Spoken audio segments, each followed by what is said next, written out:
Great to see you. I think it's been a while since we talked. And is it Rhode Island? It is Rhode Island, yes. Our smallest state in the right? Smallest state we have? Yeah, the smallest and the most corrupt. No, well, Michigan could have some running for you. We'll see, though. Okay, so you are still a teacher? I am still a teacher in good standing, and but I am still on administrative leave with pay. So you haven't been in the classroom, or no? No, I have not. Wow. Was it 2 years ago that you were suspended? I wasn't suspended. Oh, okay. Being suspended is a disciplinary action. Yeah. And I was placed on administrative leave pending an investigation after a student protest calling, because, the usual protests when you speak out against the curriculum items, suddenly you're a racist after 22 years plus in the classroom, you're a transphobe and, all the usual nonsense. And the actual protest was organized by a couple of teachers that I didn't really know even personally. They just made these assumptions and wanted me out of the school, and so staged this protest. Wow. Was that when, I know you were on Tucker Carlson's show on Fox? Did it happen after that? It did. It was really a maybe 2.5 year long sort of difficult time for me as an educator, because this started in the 2020-21 school year, when I started to notice this bizarre curriculum content that was creating a lot of anti-American and a lot of hostility and a lot of sort of this over-sexualized content. It was just a very bizarre sort of influx of this content in the schools, and I spoke out very earnestly to try to bring attention and awareness to this problem. And I was brutally, harassed and bullied, and yeah. Yeah, and you were just you were respectful about it. You just basically voiced your concerns as to any teacher or parent would do if they were concerned about any curriculum. That's correct, as is my professional obligation to do so, to point out when something is harming children. I think I did the right thing. I even went as far to speak out at the Senate Oversight Committee on Education. I had all the documentation of all the things that I was bringing to their attention. And, everybody was afraid. My teacher leaders, the senators that I spoke with, nobody wanted to go up against the Commissioner of Education, who was clearly being pushed and prodded by the federal government and had sort of been put in this position to bring this very dark and nefarious curriculum content into my school. At the time, I thought it was just my school, but now we know it's nationwide. I would hope the teachers union backed you up, of course, right? Initially, I got a lot of support from fellow teachers, and the president of the teachers union actually went, she went on the news. Wow. And she said that Ramona Bessinger's telling the truth about these books and at the time, I think I was very focused on the Holocaust materials that they literally took out of my classroom and threw into dumpsters in the backyard, of the school. They literally took, perfectly good classroom sets of books and threw them all out. It was really an astounding, disturbing time for all of us as educators. And I just felt like I needed to speak out. And yes, I did get support from my teachers union at the time, but then everybody went silent, and I became the sort of, the wolves sort of the pack circled around me and came in for the kill, quite literally.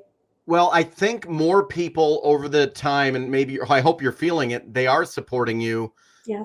So since then, you haven't been in a classroom.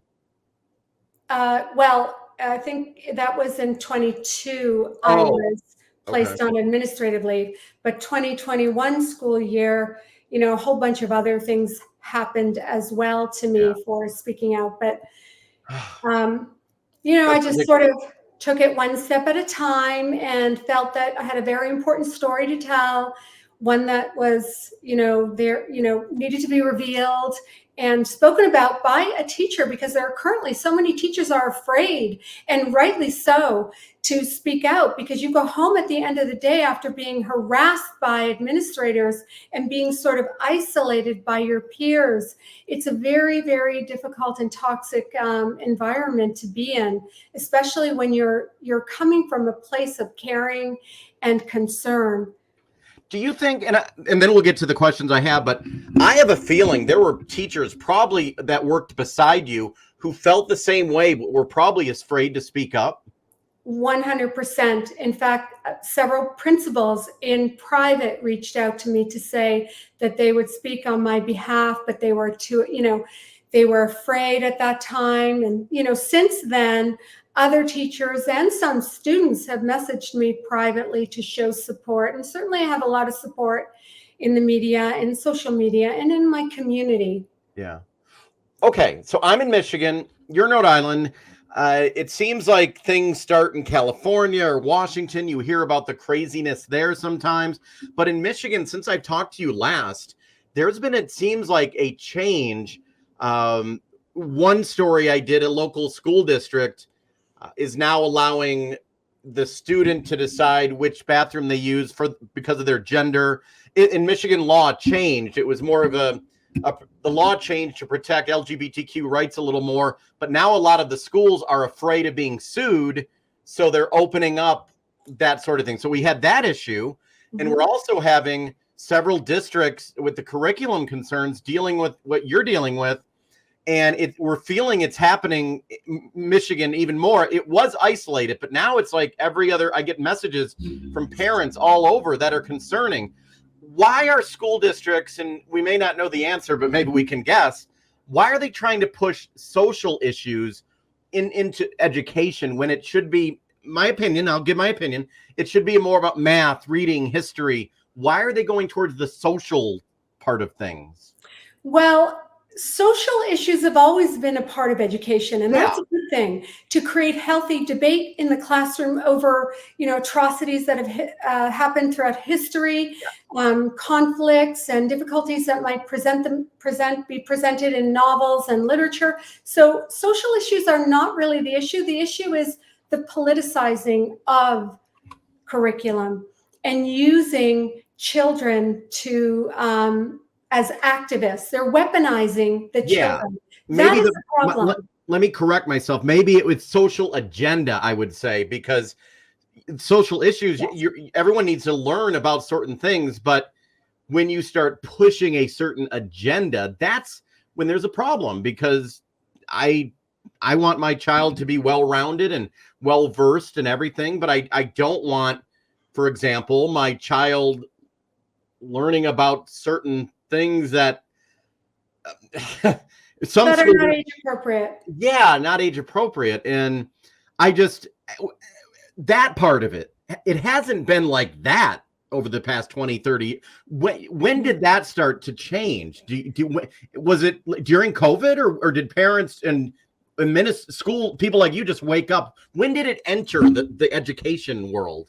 Well, I would say in my district, I noticed bizarre, extreme political content coming into the classroom around 2018, but it wasn't as hadn't taken over the school culture and all of the curriculum from K-12.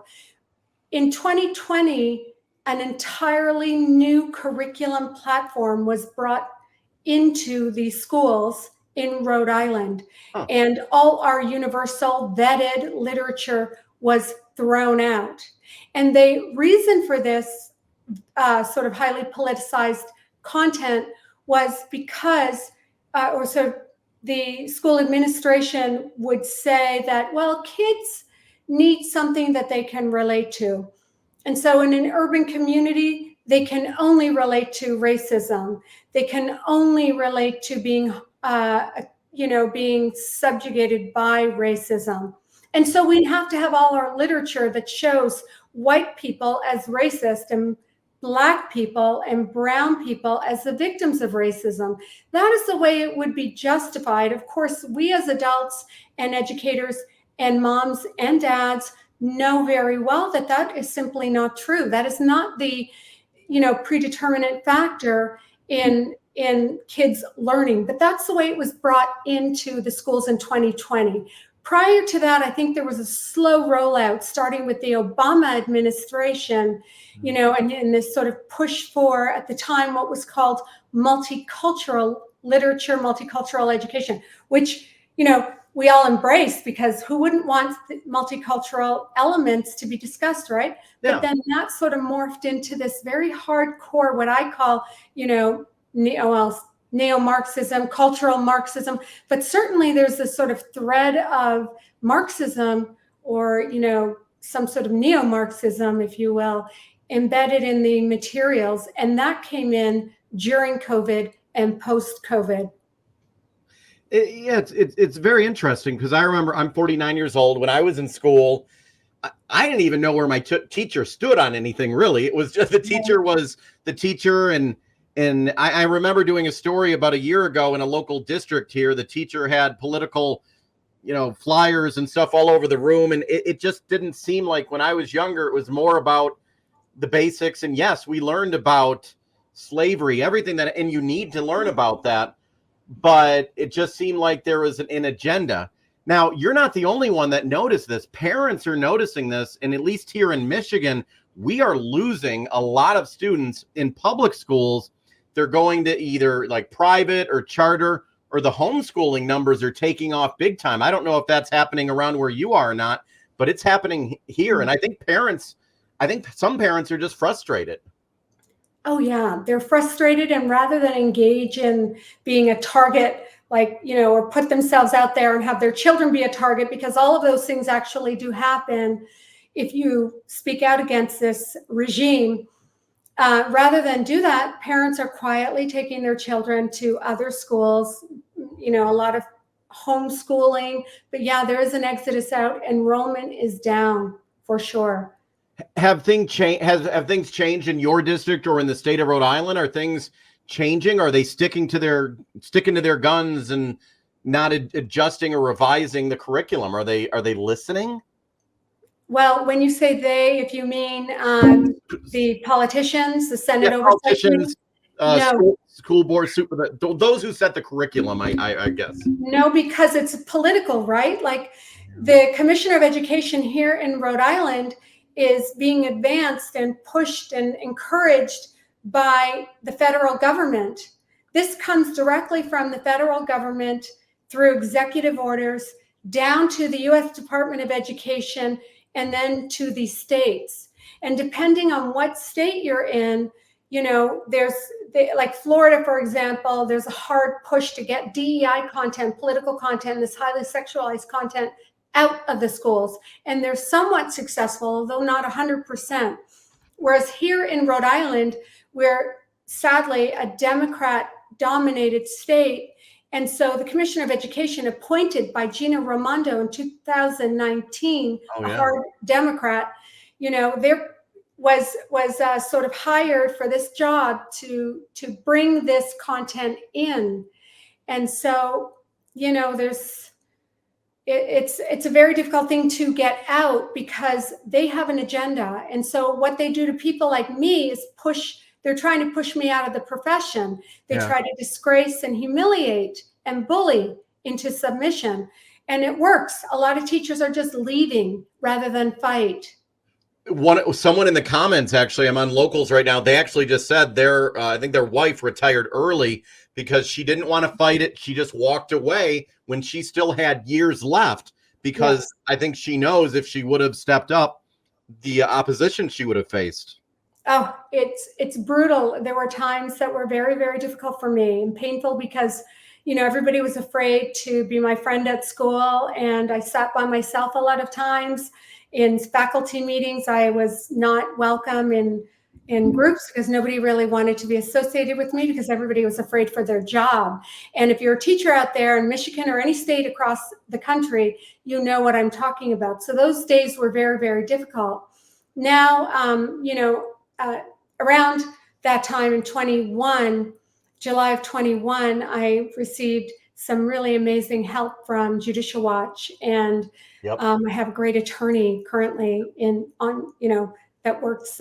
He's the senior attorney at Judicial Watch. His name is Jim Peterson, and I'm very, very grateful for his help and sort of guiding me along through this very sort of corrupt labyrinth of, political attacks that have ensued, Yeah. So, what advice, if other teachers could be watching right now, what advice would you have to them? What would be the first steps if they are concerned? Don't be afraid to speak up. I know it's easier said than done, but what steps could they do if they are concerned? Well, I think always remaining professional and not unprofessional is the first bit of advice. I would say don't violate any policies. Try to adhere to every policy, even if you don't agree with it. Okay. And I would also say this, that it is our obligation as adults to speak out and to do something. And I always draw that analogy that if you walk by, a burning building and there are children inside that burning building, you're not going to keep walking by to save yourself. You're going to try to save those children or save the people inside the burning building. That is being a human being. And although it's frightening for us, it is equally frightening and confusing for children, especially the gender, or the sexualized curriculum and the SEL content, etc.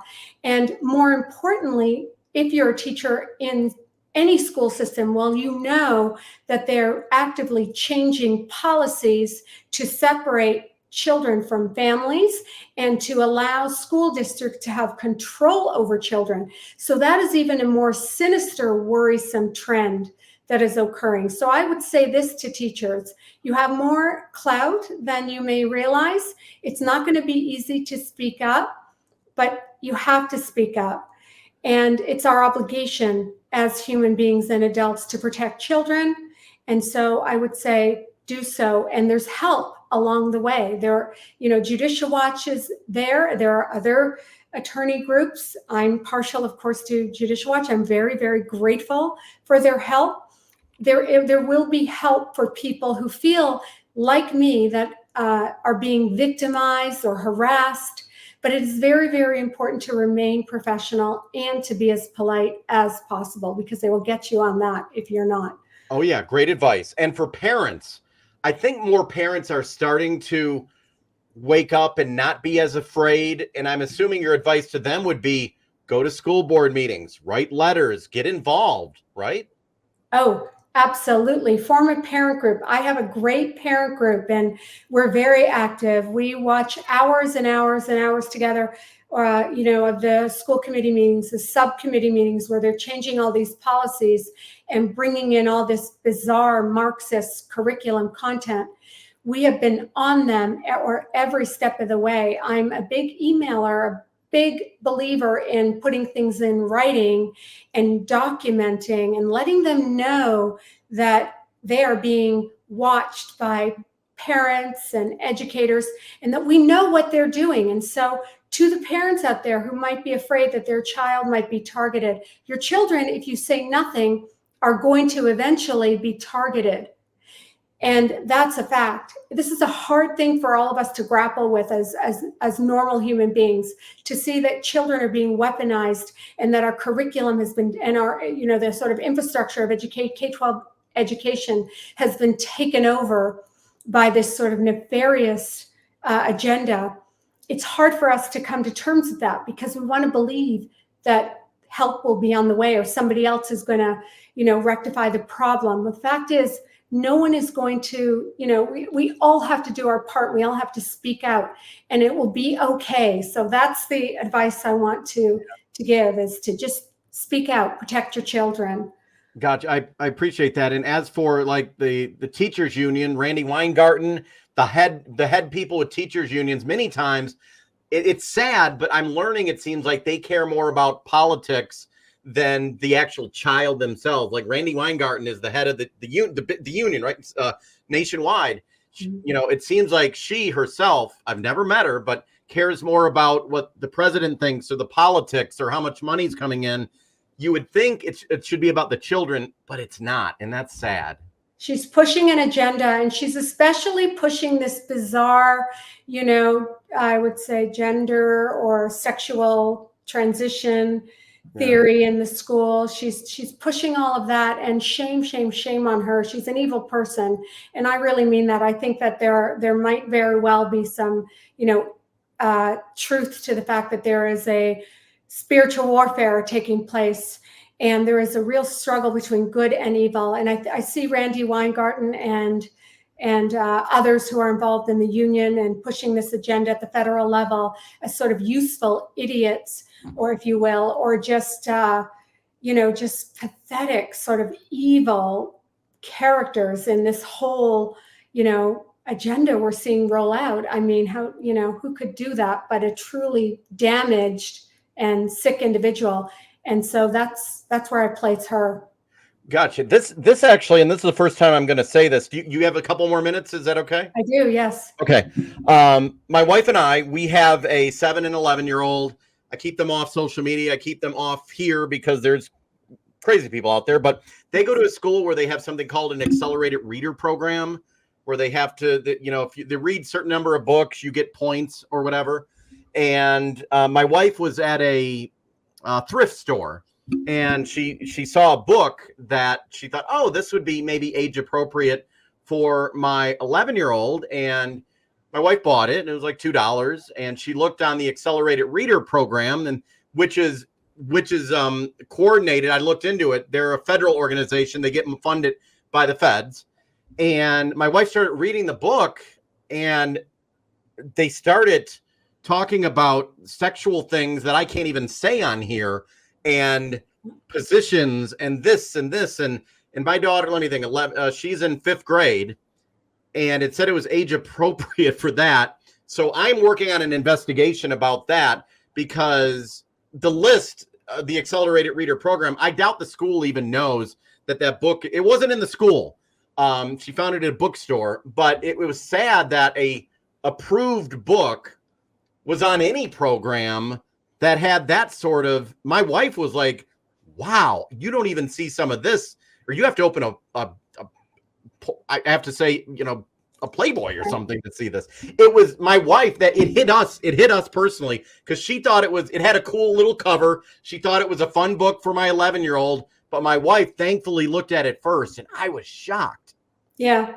There's one book, and this reminds me of a book called Let's Talk About It. And there's all kinds of references to incest in this book. Yep. There's definitely a very, very dark, I would say, sexual abuse element to all of this. I think there's multiple facets at play here. And I think money is a motivator. I think that there's a great deal of money for people to turn the other way. Administration, librarians, school platforms that are purchased, they're not vetted properly, but everybody turns the other way because of the money, that nobody wants to sort of get in the way of that. And so this whole agenda has a few different threads going through the content. And one of them is, just as you say, this sort of pornographic sexualization of children that is really quite sick.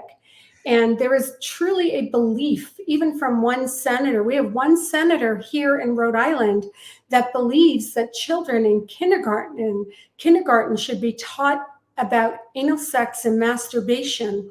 And we spoke out against her bill, which would have allowed this to take place in the schools, but somehow a lot of the content is still getting into the schools, even though her bill did not pass.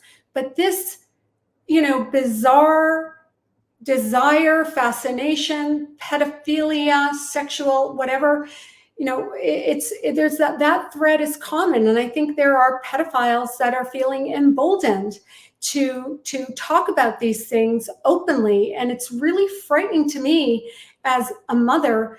My kids are older, but still it scares me to think that this is actually an agenda being pushed along with all the Marxist anti-American, anti-Israel, anti-Christian content we're seeing as well.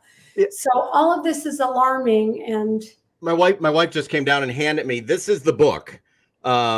Later Gator. It looks like something like little emojis. And I've looked into this author, very controversial, but I didn't know anything about it. My wife didn't know anything about it. And my wife did look at the back of it, and it said it's age appropriate for 9-year-olds. So my wife started looking at it, and you were hearing stuff like blank this, blank, as you can imagine, what I would call dirty. And that was on a approved accelerated leader list from the company. And then I dug in deeper. The company that has this accelerated reader program gets money from the federal government. So I'm going to approach them and ask them, how does something like that get on any approved list? It would seem like common sense. I felt embarrassed even reading it. Right. Well, none of it is appropriate for a normal brain. That's why you're embarrassed. It's not even, it's not appropriate for any normal human being to speak about, sexuality in this manner. It's not the way we should be going about it. It's harmful on many levels for adults, and it's also equally harmful for children. It terrifies me, though, to think that there are adults pushing this and slipping these books into library platforms that are making their way into the schools. This developmentally for a child is traumatizing. I'd like to have my child in. It was shocking. So that's something I wanted to ask you about, because I'm working on that right now, and it wasn't in the school, but it was just at a bookstore and a secondhand store. And my wife said, "Oh, it can be. Is this good for the accelerated reader program?" I'm like, wow. But I'm glad we were able to see that. But that when I publish this story or when I talk about this, people will say, "I'm just banning books. I don't believe in free speech." And I know how to argue that with people, but you've probably gotten that as well. How do you answer those people who will tell me, "Oh, Dave, you just want to ban books"? Because I know I'll get that. That's called gaslighting. And interestingly enough, no one has ever challenged me on the curriculum content. I really haven't. No, because why would they? I'm speaking the truth. And to challenge me and to call me a book banner would be ludicrous and ridiculous, because I'm talking about a culture, K-12 culture, highly sexualized culture, and the curriculum platforms that go with it. Yeah. So I would say this: book banning does not exist. There is no such thing as book banning, and then go on to make your point, or don't even engage with anything like this. They're leading you down another path, and I would just stay very focused and show them the book that is inappropriate, developmentally inappropriate. But This is what they do. They name call, they harass, they harm people and threaten people. This is all this extreme left woke group of sickos has in their toolbox. They have no truth. You have truth on your side. So I would say just show them the evidence, or don't even engage at all. Will do. Okay. And I'm working on that. And I just appreciate having you on, because I think we need to continue the discussions, and people who maybe don't know what's going on might see this interview and then they may ask questions. But I think to discuss things is better. I know what I'm discussing is controversial, but I think it's better if we talk about those things. That's, I think, what'll make us all better, I think. Oh, 100%. And it's not just about a book. It's not just about one book or one incident or a drag story or drag queens. It's about multiple things happening simultaneously. And that is the important thing. The kids are the kids are under siege from many different directions. And that book you're showing is one part of even worse content in the health curriculum, terrible content in the history curriculum, even, more hideous content in the English curriculum. So it's everywhere in K-12 schools. And I just want to say one thing and sort of end with this additional piece of advice. If you're out there and you're a teacher and you're a parent, you have to look at the policies in your school. the policies drive everything that comes into your school. So I really strongly suggest, as moms and dads, to take a moment to look at every policy, get a group of people together, look specifically at the gender non-conforming policy or transgender policies, challenge the wording, challenge the content. There's some alarming content in there that will give school administrators the right to change your child's name, advance your child's desire to be a different sex. And they'll do so at school without your knowledge. And in some cases, in some policies, they're actually talking about removing children, providing medical attention to children, or sending them away to retreats for education, retreat education. Well, I call it re-education camp. That's wild. So, not to go on, but that's important for people to pay attention to. Wow. Well, I give you credit for being, brave enough to speak out. And I think you're helping people learn more about this, whether they disagree with you or not. I think it's important to have a peaceful discussion and to be civil. And that's what you have been. And I appreciate it. So I might have you on again if I get more questions from parents. But I know people have said, and I've looked, they've told me you are making a difference. So I do appreciate you, taking the time. I appreciate you having me on your show and discussing this very, very important issue. Thank you so much.